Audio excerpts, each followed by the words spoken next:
শিশুদের শ্লীলতাহানি বা ধর্ষণ সংক্রান্ত নির্দিষ্ট পক্সো আইন আরো কঠোর হচ্ছে অপরাধীদের জন্য। অন্তত মঙ্গলবার কেরালা কোর্টে এক রায় ঘোষণার পর এমনই বলছে আইনজীবী মহল। এবার একবার দেখে নেওয়া যাক এদিনের রায় ঠিক কি বলেছে কেরালা হাইকোর্ট। মঙ্গলবার এক শিশুর শ্লীলতাহানি সংক্রান্ত মামলার শুনানিতে কেরালা হাইকোর্টের স্পষ্ট বক্তব্য, কোন শিশুর যোনিতে সম্পূর্ণ প্রবেশ না করলেও একজন শিশুর ক্ষেত্রে সেটা ধর্ষণ বলেই গণ্য হবে।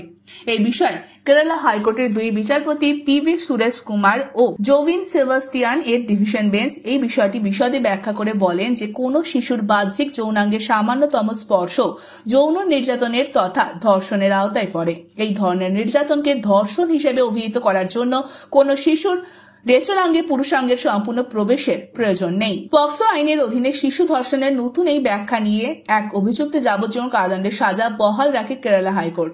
অর্থাৎ এর থেকে একটা বিষয় অত্যন্ত পরিষ্কার যে কেরালা হাইকোর্টের এদিনের এই রায় দানের পর আপাতত দেশের অন্যান্য আদালতও এই রায়কে মাইলস্টোন হিসেবে ব্যবহার করা হবে। সেক্ষেত্রে পক্সো আইনের ধারায় যেসব মামলা চলছে দেশের বিভিন্ন আদালতে, সেই সব মামলায় সংশ্লিষ্ট অভিযুক্তদের ছাড়া পাওয়া বা জামিন পাওয়া এখন আরো অনেক বেশি কঠিন হয়ে গেল। ব্যুরো রিপোর্ট, আজ বাংলা।